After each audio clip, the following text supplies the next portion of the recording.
Chapter 6. I lay on my back with my eyes closed. It really didn't matter whether they were open or closed because I couldn't see anything in the pitch black. The flashlight had been dimming and we needed to save the batteries, so we were keeping it off except for periodic checks of the water level. What would we have done without it?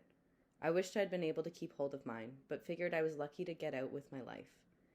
Being in the dark should have made it seem scarier, but strangely, it seemed safer. I could pretend that this wasn't happening. Instead, I could imagine that we were tucked away in a little cave, far away from danger. I guess in some ways, there was a cave-like quality to where we were. We were in a pocket of air, a little dry spot suspended above the water. So, more like a nest. That was what I'd told Susie to think of it as a nest, or a treehouse. I just pretended that we were 3 little birds in our nest, and soon we'd be able to take to the air and fly away. Susie was pressed tightly against me on one side. She hadn't moved for a while, and I decided that she'd drifted back to sleep. I would have enjoyed that escape. Daisy was lying partially beside and partially on top of me. I didn't mind. The warmth of her body felt good, and I knew David was just a few inches away on the other side of Susie. I could sense his presence, and that felt good as well. Occasionally, he'd move, trying to get more comfortable or warmer, and the movement would radiate throughout the little platform. At least my feet felt warm with 2 pairs of Miss McBride's socks on. I pressed my eyes closed even tighter. I could close off the sights, but there were still the sounds. I could hear the rushing of the river around us in all directions. It was as though we were standing on the footbridge again. That sound was everywhere and constant, and it just keeps getting louder and louder as the water rose higher and higher. Worse than the sound of the river were the unpredictable crashes and smashes as objects struck the house. The first few times it happened, I startled and jumped slightly. That wasn't a good way to react, especially for Susie's sake. David just kept making jokes about how maybe all of the neighbors were parking their cars on his lawn. Jokes and more jokes. There was another crash as something slammed against the side of the house. This time, I hardly reacted. How bizarre. Those sounds, those things, could have been cars, or trucks, or tree branches, or whole trees, or anything and everything in the whole valley. Short of a house, what was there that the river couldn't pick up and carry away? "I'm going to turn the flashlight on again," David said. The flashlight wasn't much, but after the pitch blackness, it seemed incredibly bright. David rolled over and focused the beam on the water below. "How is it?" I asked, hoping to hear that it was lower, or at least the same, but afraid to hear his answer. "Not good. Look." I didn't want to look. I wanted to tightly close my eyes. "It's deeper." "Are you sure?" I asked. "Look for yourself." I opened my eyes and rolled over so I could look too. He had the beam aimed at the window. Of course he was right. The water was now flowing in through the broken-out pane. I felt sick.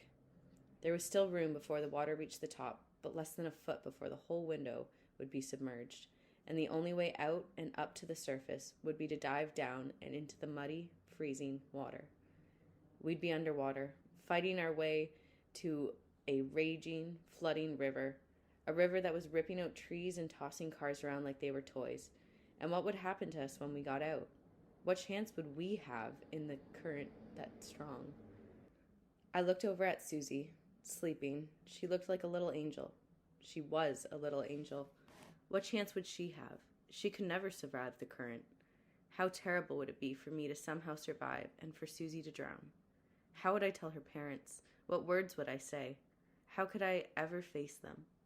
How could I live with all that guilt? Then again, I really didn't have to worry about any of that. It wasn't like I was going to survive either. That thought reverberated in my brain. I was going to die. We were all going to die.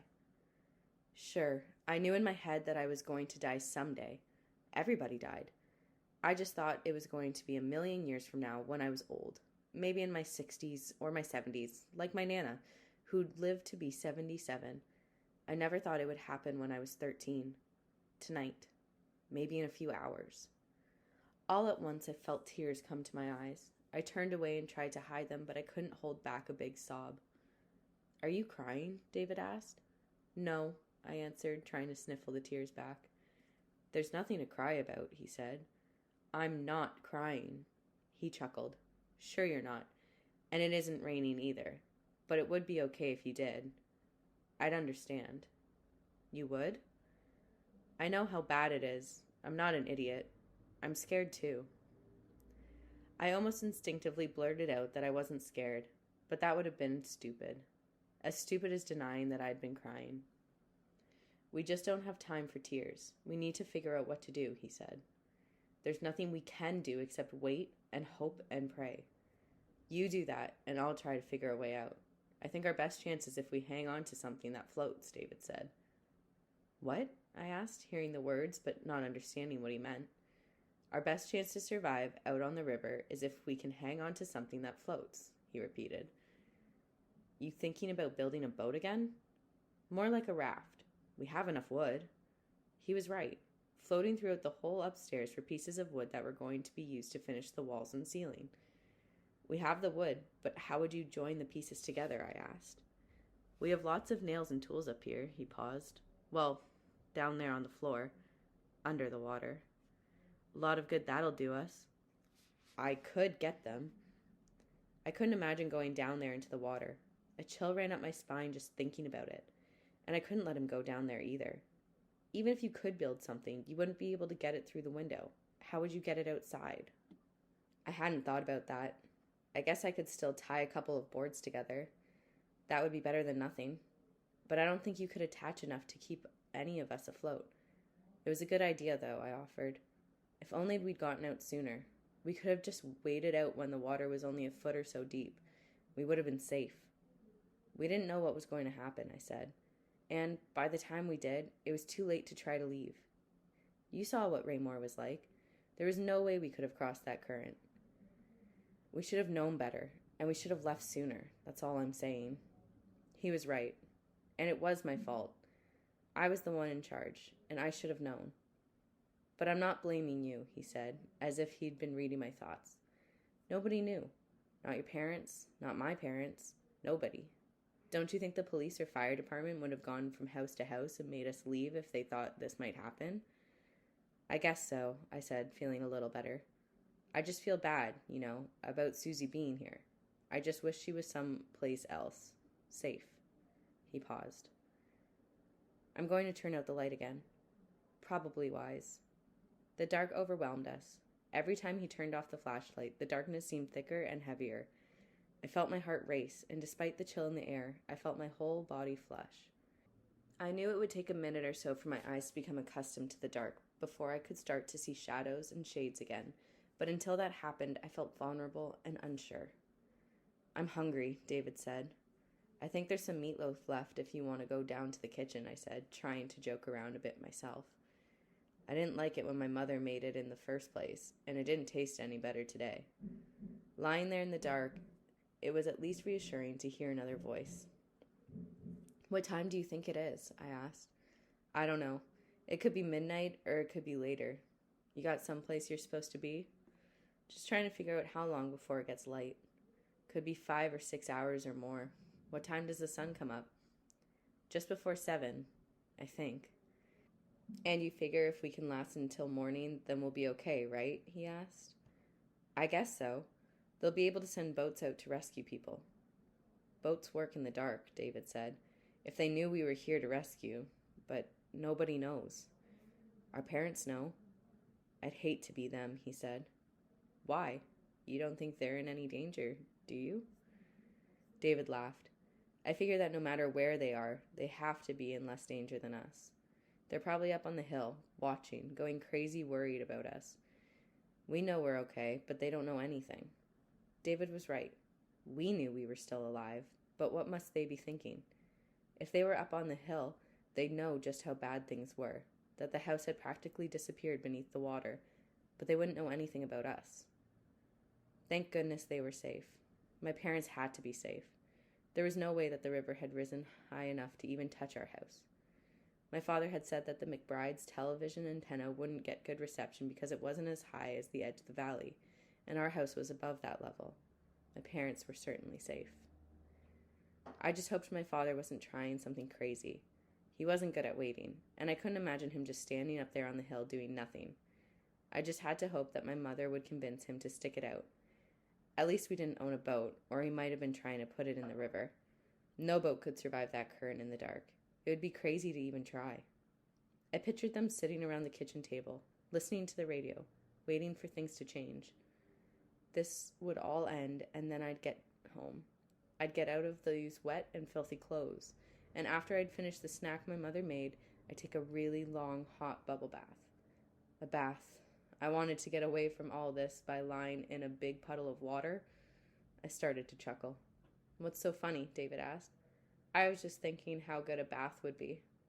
If you don't mind it being cold, it can be arranged. I was hoping for hot, with bubbles.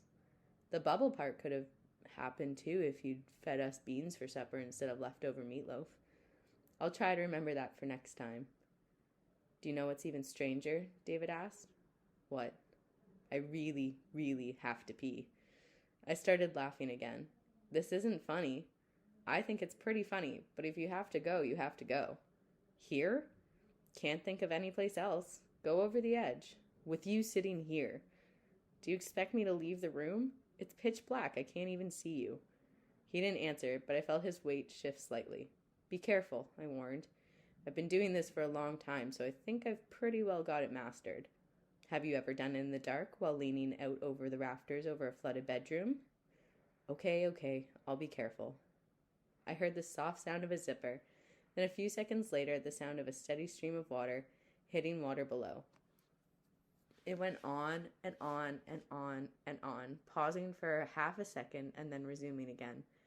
David was taking one truly amazing pee. Finally, it stopped for good. We'd better check to see if you caused the water level to rise, I said. I told you I really had to go, but seriously, we should check the level anyway. David clicked on the flashlight again. Now he was lying on his belly, looking down. Well, still rising. How much higher? A few more inches. A few inches that fast? I asked. Yeah, but listen. I turned my head slightly to one side. What did he want me to listen for? I just hear the river. Exactly. I can hardly hear the rain anymore. He was right. I could still hear the rain hitting against the roof, but it wasn't nearly so loud. If it's almost stopped raining, shouldn't the water level stop rising and start to go down? He asked.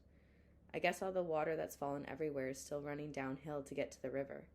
It still hasn't arrived yet. I hadn't thought about that. That means that even if it stops raining completely, the water level could still keep rising, right?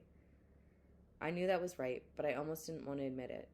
Yeah, we could have the water rising for hours to come. And do you think it could rise this much? He asked, gesturing first to the water below and then to the ceiling above our heads. I shook my head. I wish I knew. I really didn't expect you to know. I think the only real question is, should we try to get out? Not yet. The river might not rise much more. Do you believe that? I just know we should stay here as long as possible. We're better off in here than out there. The longer we wait, the harder it's going to be to get out if we do have to leave. Are you a good swimmer? Pretty good. You? I can hold my own. I'm just worried about Susie. She doesn't even like getting her face in the water. Sounds like Daisy. What about Daisy? I asked. Can dogs dive? I've been thinking about that. Maybe if I have her on the leash, I can drag her down and through the window. Do you really think that could work? I don't know, but I can't just leave her here to drown without trying something. We were both silent for a moment. Well, David asked, so what do we do? I wanted to stay right where we were. The last thing in the world I wanted to do was dive into that cold, dark water and hope I could surface in the middle of the river. Last thing in the world. And if I made the wrong decision, it would be the last thing I'd ever do. The last thing that any of us would ever do. My decision would determine not just if I would live, but David and Susie and even Daisy too. Then I realized that there might not be a right answer. No matter what I decided, we still might die. It wasn't that one way was necessarily right and the other wrong. It could be that both were wrong, that there was no way out of this. I felt a rising sense of panic. What if there was no right answer, and no matter what I decided, we were dead anyway? It felt as if the air in our little pocket was getting thinner. I was struggling to draw a full breath. I tried to slow down my breathing, slow down my beating heart. Do we stay or do we go? David asked. We stay. I croaked. For now, we stay. I hope you're right. Do you think we should go? I asked, suddenly doubting my decision. No, I think you're right. Good. Maybe you should turn out the flashlight again. The light disappeared and we were submerged in black once again. You ever think about dying? David asked after a few minutes. We're not going to die, I replied, trying to sound as calm and confident as possible. I don't mean now. I mean ever. Do you ever think about dying? Sometimes, I guess, but not very often. I didn't used to think about it, at least not before we moved here. Moving to Weston made you think about dying? Not moving to Weston. Moving away from Toronto. It felt like my life was over. Was it that hard? Have you ever had to move? He asked. I've lived in my house my whole life. I've lived in our house for my whole life. That was my home. That's where I knew all the neighbors and the school and my classmates, my friends. Coming up here, it was like I had died. That's rough. It was more than rough, he paused. So, do you want to be buried or burned? What do they call it when you get burned? Cremation. Yeah, cremation. You want to be buried or cremated? I think cremation would be better. How come? Sounds better than having your body eaten by worms, don't you think? I groaned as I pictured it.